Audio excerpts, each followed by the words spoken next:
Okay, dumako na po tayo dito sa mga bobong DDS teacher. Aray ko. Mga babae, mga karayuma, trending po ngayon ang aking auntie. Trending po ngayon ang aking auntie dahil po sa mga bobong DDS na teacher. Aray ko. Napaka-bobo nyo. Dapat po mga kababayan, mga karayuma iwalay na po ang mga DDS teacher. Sa tingin nyo, sangayon po ba kayo? Iwalay na natin ang mga DDS na teacher, ang mga pusang inanto. Matututo yung estudyante dito ng kabobohan karahasan. Aray ko. Pakinggan natin ang sagot ni Auntie Claire. Only Yusek Claire Castro. Good morning, ma'am. Good morning, Yusek. Nanood sa inyong programa. Oo, kaya how to be you po, ma'am. Maganda yung ilaw dito. Actually, natural light siya. Galing. Kaya maganda siya. Magaling. Oo. Ako din dito, ma'am, natural. Mm. Natural daw. Natural. How to be you. Di, ma'am, sige, pinapatawa lang kita kasi medyo nalagay ka sa spotlight nung isang araw, pero mag-move on tayo, partner. Dapat lang na tayo ay mag-move on. At gusto rin nating talakayin kay Ma'am Claire yung mga pagbaha. Ano na ang ginagawa ng gobyerno tungkol dyan. Una nating katanungan, ma'am, nagkaroon na po ba kayo ng kasunduan o nagkaroon na kayo? Green Day, shout out. Ay, Ma'am MB Los Angeles, tsaka si Sir Ronnie, shout out po dyan. At si Romy Labrador, Lucy, Erlinda, shout out. Marcelina Cadiente, shout out. Ng meeting of the minds, Nax, ng mga teachers natin tungkol po doon sa medyo hindi yata na nagkaintindihan na Nagkaroon issue. ng mixed signals Yun, and interpretation. Opo. Actually, kababasa ko lang ng isang mensahe dito. Teacher siya. At sinabi niya, ngayon ko na nakita. Opo. Meron yata silang napanood na na-splice yung video. Kaya siguro ganun daw yung naging tingin ng iba. Tama. Pero yung iba May nagpalabas po kasi, Auntie.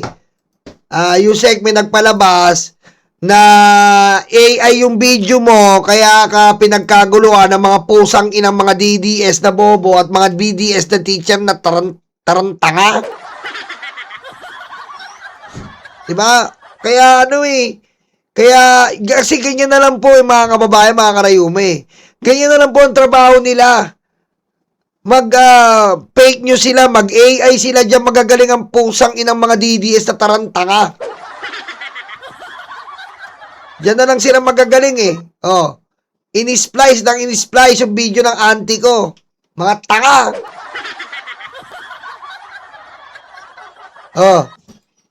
Teachers po na nakikita ko rin na nagko-comment, sabi nila na hindi ko naman generalize, no? Opo. Hindi naman sweeping statement yung sinabi ko. At napakita ko naman din po kahapon kung ano yung ilan sa mga talagang nagiging issue Opo. sa DepEd. At ito naman din po ay meron pong mga naging aksyon ang DepEd para po mabigyan din po ng kaukulang aksyon yung mga hindi naging maayos na nagawa ng ibang mga teacher. Pero sabi nga natin, hindi po natin inilalahat.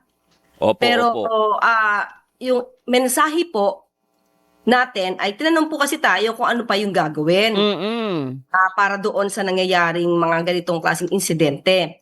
So ang sabi nga natin ay hindi lang ito trabaho ng gobyerno, kundi whole of nation approach. So lalo-lalo na hindi lang sa magulang kundi sa mga teachers or sa paaralan, nahuhubog din ang magandang attitude or behavior ng mga kabataan. Ay, totoo So doon naman po yan. natin yun dinadala at nabanggit nga natin na ilan sa mga kanila ay meron mga nagawang hindi ugma, hindi tama. At kaya, kumaga, tayo bilang mga teachers ay magsilbi tayong magandang ehemplo. At kayo po kasi, ang kumaga second parents eh. Tama. Yung pangalawa talagang magulang na maituturo. Eh, nagre-reklamo na lang naman po yung mga tatanga-tangang teacher na bobong DDS. Kung simpleng salita po, mga kababayan, mga karayuma, kung simpleng salita hindi nyo maintindihan, paano pa kayo magtuturo sa mga bata? Aray ko.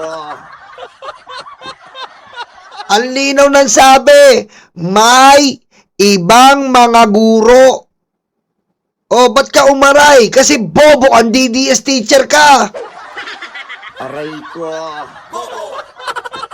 Ang linaw ng sabi, inuulit ko, may ibang mga guro. Nag-react sino? DDS teacher na mangmang, inutil.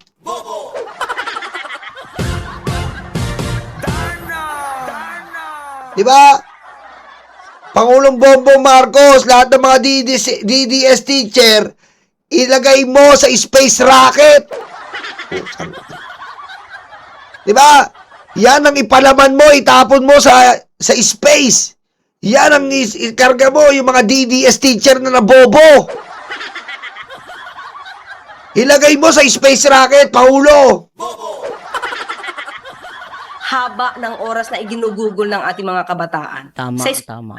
So, ang hindi ko kasi maintindihan kung bakit na-frame siya na naninisi. Wala tayong sinabi na kasalanan niyo po ito. Tayo po yung nagpapaalala na napakalaki ng inyong role.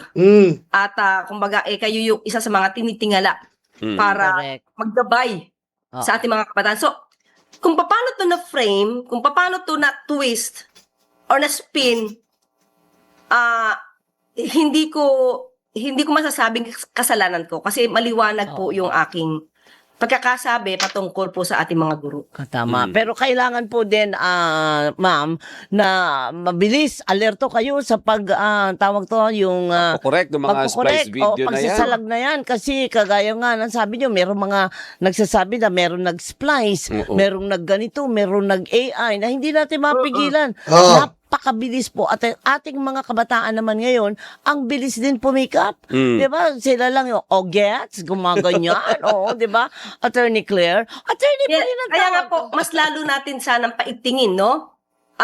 Yung paano natin gagabayan yung mga kabataan. Katulad po ng reaction nyo, Ma'am Doris. Opo, Kasi opo. kung mas gagabayan natin ang ating mga kabataan at matuturo natin na maging mapanuri, mag-rely sa mga news, especially from the mainstream media, at hindi from the SOCMED lang. Hindi ko naman pinipintasan ng SOCMED. Ibig sabihin, maging mapanuri.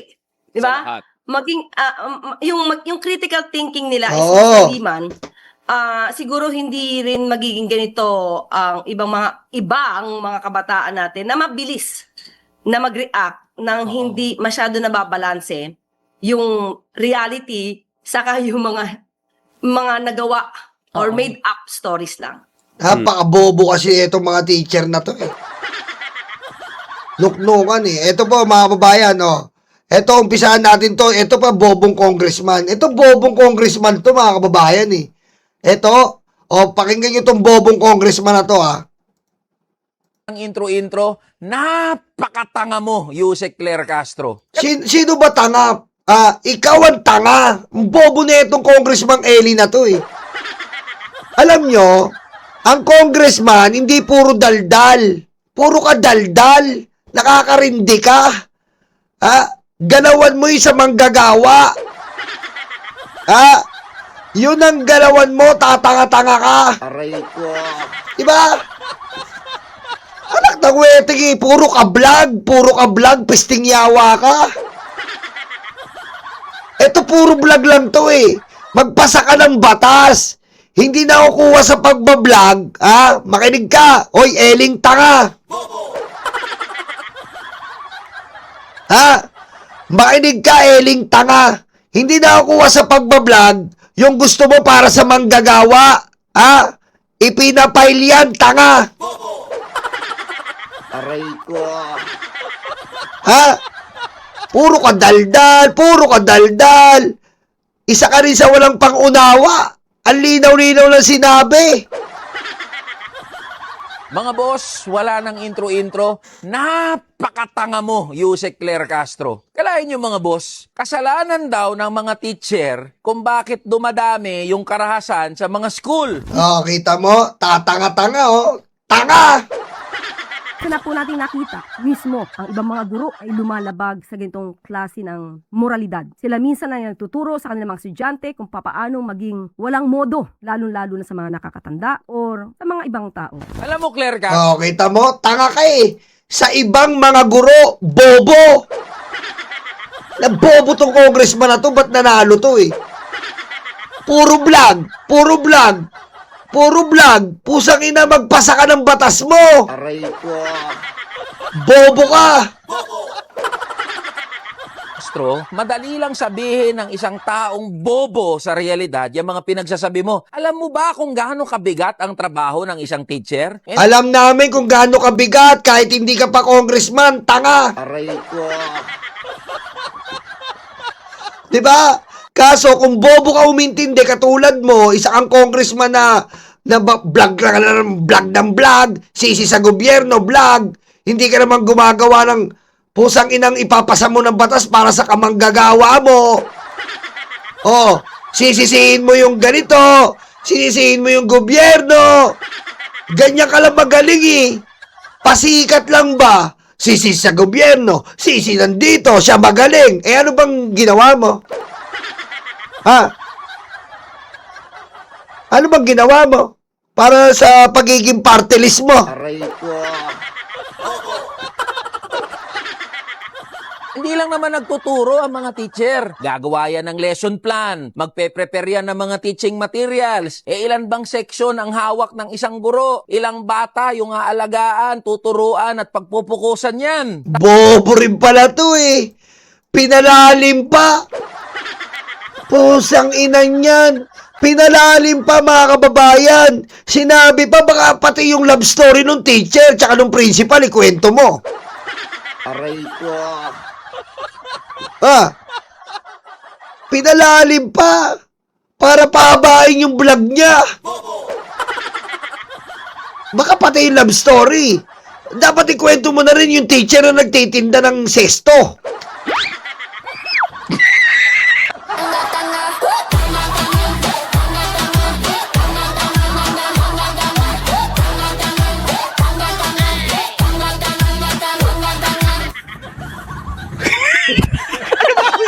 Putik may padrama pa tong congressman na tanga na to. Kwento mo na. Kulang yung kwento mo eh. Yung teacher nagtitinda ng sesto, Skyflex, Hyro, oh, Chippy, Jack and Jill. Tapos, uuwi ang mga teacher, mag-aasikaso sa bahay, mag-aalaga ng anak. Yung hindi niya natapos ng mga papeles sa school, tatapusin yan sa bahay. Oh. Pagtapos ng lahat yan, Oh. magpe-prepare siya uli para pumasok, Putik ka nga ba ng pinagdugutan ng congressman na tanga na to? Ang sabi lang, may ibang mga guro inutil. Aray ko. Congressman ka, bobo ka umintindi. Tignan niyo po to, congressman na bobo. Ha? Congressman na bobo na vlogger-vloggeran. Aray ko. Bobo ka ba umintindi? Ang sabi, may ibang mga guro. Bobo! Aray ko. Masyado kang pabida. Wala ka namang ginawa kundi magreklamo, leche. Aray ko. Walang ginawa kundi magreklamo. Wala kang solusyon, peste. Aray ko. Ulitin ko, ha? May ibang mga guro. Anong intindi mo doon? Ha? Ikaw ang kamanggagawa. Bobo ka. Aray ko. Eh, paano yan pag sinabi? May ibang manggagawa. Oh, may ibang ang pagkaintindi mo rin, lahat ng manggagawa, tanga. Oh, pag sinabi, may ibang manggagawa na abusado, siyempre magre-react to si congressman na tanga. Oh, paano mo nasabi ang manggagawa ay abusado? Paano mo nasa... Tanga! Aray ko. Eh, yan po ang mga gustong-gusto ng mga DDS. Yung tinatanga sila. Tanga eh. Umagahan. Lahat ng yan, sabay-sabay na gagawin ng isang teacher, Yusek Claire Castro. Kwento mo yung sesto, tanga. Kakasahin yan sa isang buong araw para sa gagarampot na sahod. Oh. Kasi yung mga kakulangan sa classroom, teacher din na sumasagot niyan. Oh. Walang sa chalk, walang Oh. electric fan, Oh. walang walis, walang Oh. floor wax. Teacher lahat ang kumakargo niyan sa Oh. halip na gobyerno. Tapos ang maririnig pa ng mga teacher mula mismo sa gobyerno, Oh. kasalanan nyo kasing mga teacher kung bakit nagiging Kita mo, bobo. Bobo mo. Tanga. Ang bobo talaga ng ano, no? Ang bobo nito. Puro reklamo, puro katangan. Aray ko. Ina, kung ganito congressman natin, ano, isipin nyo mga kababayan, kung ganito congressman natin, no? Walang ginawang batas yan kundi mag-vlog. Aray ko. Walang ginawa kundi mag-vlog. King-inan to. Aray ko. marahas yung mga bata. Sa halip na sabihin at isipin ng gobyerno, paano kaya natin natitiyak na ligtas yung mga school? Paano kaya natin nasusuportahan yung mga teacher? Hindi. Pinapahid ng gobyerno yung pagkainutil nito sa mga guro. Alam mo, Claire Castro, yung values formation na pinagsasabi mo, hindi lang responsibilidad ng guro yan. Responsibilidad ng magulang yan, ng mga kaibigan. Bobo ka, Eli! Ha? Huwag kang mag-congressman! Maria Nue, thank you! Alam mo, Eli, huwag kang mag-congressman, tanga ka! Ha? Ha? Mukha kang spoiled na anak Aray ko. na mahilig lumamon. Ha? Mukha kang anak na inagawan ng kwendi na bata. Bobo ka umintindi. Kung ganyan ang pagkaintindi mo, kabobohan din ang dinudulot mo sa kamanggagawa party list mo, pesting yawa ka. Aray ko. Ang linaw-linaw, may ibang mga guro. Ang pagkaintindi mo, nilalima mo na. Ang dami-dami. Umuwi sila. Dala-dala yung lesson plan. Nag-aano sila ng floor wax. Aray ko. Mag-vlog ka na lang, pesting yawa ka. Wala kang modo. Kung ganyan kahina ang kokote mo sa pagkaintindi, huwag ka mag-congressman. Mandadamay ka pa eh. Ha? Mandadamay ka pa ng pagkasalot sa Pilipinas. Aray ko. At ng buong komunidad, kabilang na yung gobyerno. Alam mo, Yusek Claire Castro, kung merong contest ang mga tanga, hindi lang ikaw yung top 1 eh. Ikaw yung judge. Kasi Hindi. Pero kung may congressman na pinakatanga, nako, Eli, sabi ko sa'yo, kung may congressman na mga tanga, nako, Aray ko. abay sabi ko sa'yo, Eli, putik, napakatindi mo. expert ka na sa usapin na yan. Kaya sa halip na sisihin at ituro natin ang mga teacher, gawin natin ang lahat para masuportahan ang mga teacher at matiyak na tunay na ligtas ang mga eskwelahan. Titinginin niya, no? Kamanggagawang tanga! Ayan na naman tong party list ng mga kamanggagawa na ang representante nyo, tanga! Simpleng salita, simpleng sentence, hindi maunawaan kasi tanga! Ayan po mga kababayan, tanga-tanga eh. Eto, pakinggan nyo to. Para matuto tong kamanggagawang party list na tanga.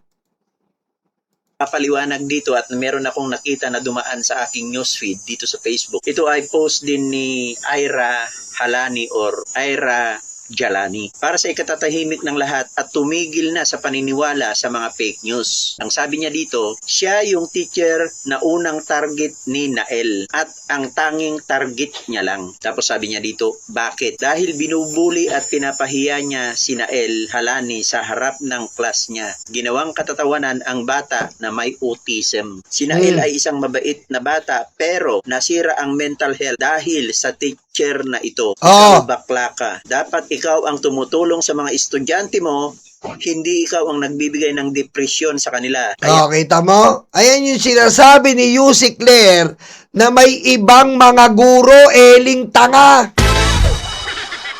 Makinig ka, eling tangang congressman.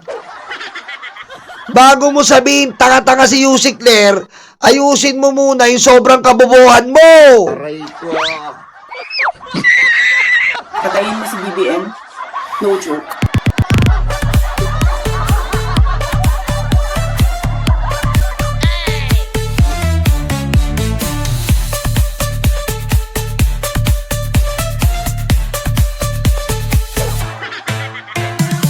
Yan nagawa ng bata dahil dinibdib niya ang pagpapahiya mo sa kanya sa loob ng klase. Makonsensya ka. Ikaw din ang dapat pagpiyastahan ngayon. Oo, mali ang ginawa ni Nael pero dahil sa'yo, nagsimula ang lahat. So, yan yung paliwanag ng nagngangalang Ira Halani or Jalani. Ewan ko kung ito'y kamag-anak niya, kapatid niya. Ngayon, kung totoo man yung Biro mo, binuli ng teacher si Nael. Ayan pinos na yon, ibig sabihin niya, yung sinabi ni Jose Claire Castro ay may katotohanan. Di ba? Napapahiya ang mga estudyante dahil sa ginagawa din ng ibang guro. Di ba? Pag ang teacher mo, pinahiya ka. Putek, ang saklap nun, lahat tayo nanggaling sa pagka-estudyante. Putek, pag pinahiya ka ng teacher mo, ang saklap nun. Eto, ang tindi ng ginawa.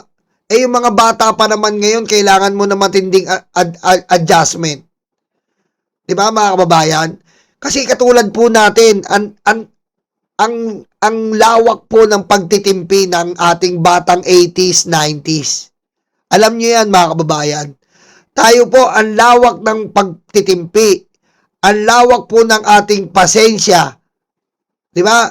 Marunong tayong mag-antay. Marunong tayong, alam mo yung malawak ang ating diplomasya. Yan ang mapapansin nyo po sa batang 80s, sa batang 90s. Bakit kamo? Kasi po sa mga pinagdaanan natin, yung mga sitwasyon na pinagdaanan natin ng mga unang panahon. Ano po ba yon? Halimbawa, basic. Wala tayong cellphone nun. Nabubuhay tayo sa simpleng bagay. Di ba? Ang importante sa atin, makapaglaro sa labas. Ang importante sa atin, makapanood ng TV. Pinaka-basic na lang para makarelate kayo.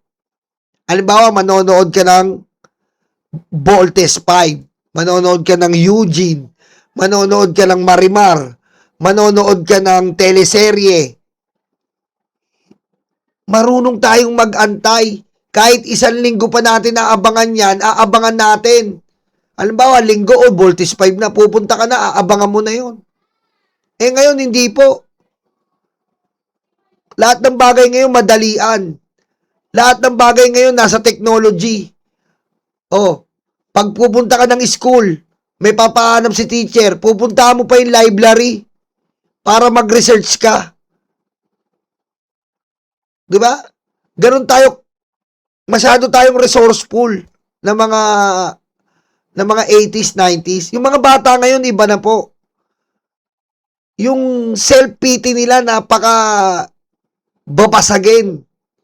Konting sabi mo sa kanila, dinadamdam nila. Bakit? Ayaw nilang mapaiya. Ayaw po nilang maging kahiya-hiya. Ayaw po nilang na pag-usapan sila. Bakit? Maaring mapahiya sila. Hindi lang po within the family. Maiisip nila mapahiya sila within social media, within the group chat. Yun po ang iniisip ng mga kabataan ngayon. Tayo wala tayong iniintindi kahit may libag ka sa kilikili noon, may libag ka sa batok, o tumutuloy yung sipon mo, tumae ka sa school. Diba? Wala kang iniisip nun. Tumai ka sa school, putik wala kang iisipin nun. Wala naman social media nun eh. Makakalimutan na yun. Iba na ngayon mga kababayan. Kaya ang handle mo sa estudyante ngayon, ang handle mo sa kabataan ngayon, ibang approach na. Kailangan kausapin mo sila. Kailangan dialogo talaga. Oh, hindi pwede yung basta ka maghihigpit sa kanila dahil marami na ngayon silang napupulot na nalalaman pag pinalo mo, pwede nilang i-research child abuse. Oh. Diba? Dati pag pinalo ka ng walis tambo, feeling mo napakasama mo, tama lang yun kasi napakasama mong bata, mali nga yung ginawa mo. Eh, ngayon paluin mo, putik re-reklamo ka Rapi Tulfo. Aray ko. Yan dapat ang matutunan ng ibang guro, lalo na yung mga DDS na guro na tanga. Aray ko. Diba? Iba ang kabataan ngayon at iba tayo noon ng mga kabataan. Iba tayo noon, ang lawak ng pasensya natin. Pag magbibigay ng assignment, hindi tayo nag-google, pupunta tayo ng library. Kukunin natin yung library card, hahanapin mo sa libro yan. Doon nahasa yung pasensya natin, malawak, ika nga ng lolo natin at lola, mahaba ang PC. Ganon tayo yung mga kabataan ngayon, maikli ang PC. Ngayon, kung sasamahan mo ng mga teacher na bully, sasamahan mo ng teacher na walang iniintindi kundi mag-TikTok, Aray ko. di ba? Ganon po yun mga kababayan. Oh, ganun ang pinagkaiba ng henerasyon natin sa henerasyon ngayon. Sa pamamagitan ng social media, ang mga kabataan nagiging sensitive. Sa pamamagitan ng social media, ang mga kabataan, as much as possible, gusto nila finesse. Walang nasasabi sa kanila. Bawal mo ng pagsabihan. Dahil feeling nila, alam na nila lahat. Ngayon, gagawa tayo ng paraan kung paano yung approach na tama. Kung paano yung approach na hindi offensive sa kanila. Ganun na tayo ngayon, mga kababayan, mga karayuma. Iba na ang henerasyon. Ngayon, kung isa kang teacher na namamahiya ka sa school, eh, napakamali yun. At magiging malaking epekto yun sa kabataan. Napahiya siya sa mga estudyante, nakaklase niya. Anong iisipin niya? Pahiya ako. Malamang pag-usapan nila ako sa GC. Malamang i-post ako sa social media. Oh, yun ang iisipin nila. Na ayaw nilang masira yung imahe nila. Na ayaw nilang pag-usapan dahil nga yung social media is napakabilis ng impormasyon na hindi lang yung mga classmate niya ang makakaalam nung pati buong social media maaaring lumabas. Yan na po ang adjustment na kailangan nating gawin ngayon. Regarding utak, mindset ng mga kabataan. Di ba? O, diretso. Tama naman yun, di ba? Dahil pinapahiya mo, instead na kausapin mo. Ngayon, kung ganun man ang ginawa ng teacher ni Nail na yon, dapat ipaliwanag mo kung bakit. Huwag kang mambuli ng estudyante. Kaya yung mga iba naman dyan na nagre-reaction tungkol sa sinabi ni Yusek Claire Castro, alamin nyo muna ang totoo. At kung ang bata ay merong autism or dapat maintindihan ninyo. Ganun yun. O, di ba? O, tama. Mga kababayan. O. Diba? Yun po yun mga kababayan. Yan pa yung mga nangyayari ngayon, dulot yan ng mga impluensya. Sinisisi na naman ng gobyerno. Tinuro ba ng gobyerno yun? Na mag-live ka, mamamaril ka? Aray ko. Sinong gobyerno nagturo nun? Ayoko na lang magsalita pero mga Duterteng bangag. Aray ko. Nakita ba sa gobyernong ganito yon? Na live pa, mamarel ang bata? Wala. Pero nakaraang administrasyon, kitang-kita nyo, merong isa pang buhay na tao, binabaril, nakikiusap. Binabaril talaga.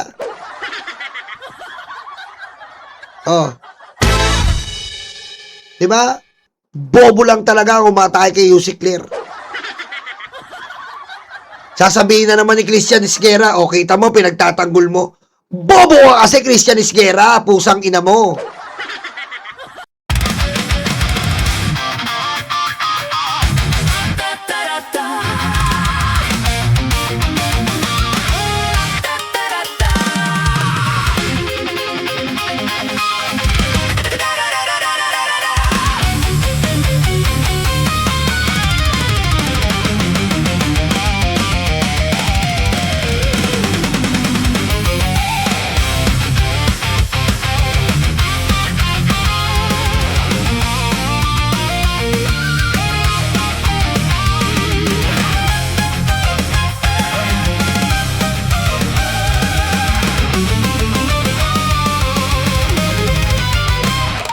Madilim daw ang paligid, putukan daw ay maririnig. Takot sa kanilang mata, ikaw ay madadala. Huwag kang palinlang kaibigan, hudas na 13 yan. Sinira nila ang Senado, sobrang ganid mga ito. Hindi nyo na maloloko mga Pilipino. Gising na gising kami sa kabobohan nyo. Di bumenta ang pelikula, pati ang drama. Sa sobrang kapal ng mukha, nangungumusta pa. Hindi nyo na maloloko mga Pilipino. Gising na gising kami sa kabobohan nyo. Di bumenta ang pelikula, pati ang drama. Sa sobrang kapal ng mukha, nangungumusta pa. May kaso at may sabit, sila sama-sama. Sigaw ng puso'y Duterte, abay nakakaputang ina. 10 utos kaibigan, huwag patayin ang kapwa mo. Tinago nila si Bato, pinatakas din ito. Hindi nyo na maloloko mga Pilipino. Gising na gising kami sa kabobohan nyo. Di bumenta ang pelikula, pati ang drama. Sa sobrang kapal ng mukha, nangungumusta pa. Hindi nyo na maloloko mga Pilipino. Gising na gising kami sa kabobohan nyo. Di bumenta ang pelikula, pati ang drama. Sa sobrang kapal ng mukha, nangungumusta pa.